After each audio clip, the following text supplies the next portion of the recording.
Magandang araw mga kaibigan. Bigyan natin ng reaction opinion itong post ni Optic Politics na tila baga si Ombudsman Boying Rimulya nahulog sa bitag o patibong ni Atty. Baligod at ang 18 ex-Marines. Ito, kanyang post. Nabitag si Rimulya sa isang sa isang litrato na tila sadyang ipinain para mapilitan siyang umamin na may katotohanan ang mga maleta deliveries. Madaldal ka kasi, Boyeng. Ayan tuloy, nabitag ka. Oo nga, no? Ang galing talaga nitong si Atty. Baligo. Yung wisdom niya pag nagsasalita, there's full of wisdom na, hindi ko muna yan sasagutin. Later on na lang. Ganito yan. Yung pigil na pigil ang kanyang pagsagot na nakaka-excite na. Ala, mayroon pang itinatago pala ito. So, ano ba yung litrato? May nag-iisang litrato eh. Maleta deliveries. Panahon pa ng Duterte administration. Sino ba yun? Lord Alan Velasco. Dating Speaker of the House, panahon ni Tatay Digong. Yun ngayon ang at least umamin. Umamin na matagal nang may maleta deliveries. So, ibig sabihin, sabi niya, hindi lang Marcos Jr. ang maleta delivery kahit panahon sa Duterte. Yam, ang bilis nilang mag-press con. Kaya hindi nila naisip ilang picture o ilang maleta delivery yung kay Lord Alan Velasco. Isa, dalawa, tatlo. O ilang malita dito sa Marcos Jr. Inamin eh. Pati na rin si Senator Ping Lacson, umamin na rin. Sabi niya, for sure, may delivery. Oh. Wala na ano sila sa kanilang bibig eh. Nadudulas sa bibig. Oh, meron. So ano ngayon? Kung panahon ni Tatay Digong may delivery, imbestigahan ninyo. Oh. Ano ngayon? Si Tatay Digong ba namin nakatanggap ba ng maleta nung panahon niya? Patunayan ninyo. Magpakita kayo ng picture na na-deliveran ng malita si Tatay Digong. Sinasabi ni Atty. Baligod, may pictures daw siya na pictures with Sandro Marcos pag-deliver ng maleta sa Paway. Picture, may hawak silang picture with the President na nandun yung maleta. Oh, meron ba silang may pakitang picture na na-deliveran ng maleta si Tatay Digong? Patay sila ngayon. Ang galing.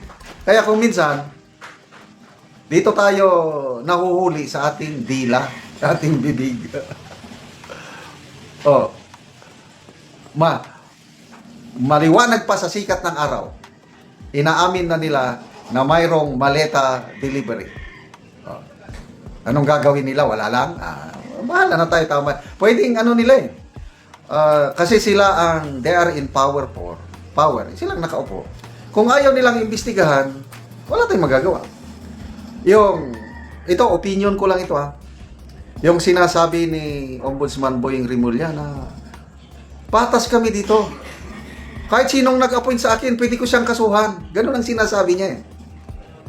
Iba ang sinasabi, iba ang ginagawa. Oh, mga kababayan, kaibigan, maniwala ba kayo na kayang kasuhan ni Ombudsman Boying Rimulya si PBBM? Maniwala ba kayo na kaya niyang kasuhan si Romualdez? Tell it to the Marines. Maniwala ba kayo? Sinasabi na ngayon ni Senator Lacson na bukas naman ang pintuan ng Blue Ribbon Committee para sa mga ex-Marines. Pero ayusin ninyo may kondisyon siya eh. O may maasahan pa tayong investigasyon sa Blue Ribbon? Ako wala na. Wala na. Talagang next administration na lang. Diyan tayo magkakaroon ng hustisya. Ngayon, I'm sorry, ayokong maging negative. Kaya lang, negative na ako pagdating NBI, Ombudsman, Blue Ribbon. Wala na akong aasahan. I don't know sa inyo. Oh, tignan natin. People nag-react, 8,400 nag-react. 4,800 tumatawa. Ako, tumatawa ako eh. Tinatawanan ko si Boying Rimulya. 3,400 nag-like. Sinong nilike nila? Ayun. Wisdom ni Atty. Baligod.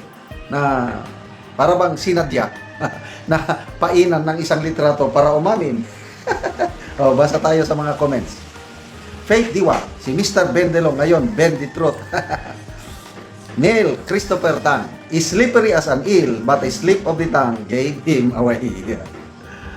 Cyril Ocanyada, he doesn't know the tongue is in a wet place and can easily slip. Madriel Gabriel, the best that Boyeng did, that's interesting, Rimulya. Inamin niya. In fairness to him, inamin nga niya na nakipagkita siya sa ICC. Si Trillanes, todo deny. Nung inamin ni Rimulya, di napilitan si Trillanes, umamin na rin. Ninette Sibilia, you can catch a fish from its own mouth. Siyempre, mabingwit sa ano. Nico Noel, yun na nga, inamin niyang totoo talaga ang mga deliveries. So, ang laking sakit ng ulo nila itong 18 Marines and of course, with Attorney Baligod. Kaya pagdasal po natin, maproteksyonan itong 18 Marines with Attorney Baligod. Ang laking tulong nila. Confirm yung sinabi ni Gutesa, confirm yung sinabi ni Saldico. Sana darating ang panahon magsalita rin si Saldico at patutuhanan ang sinasabi ng 18 Marines.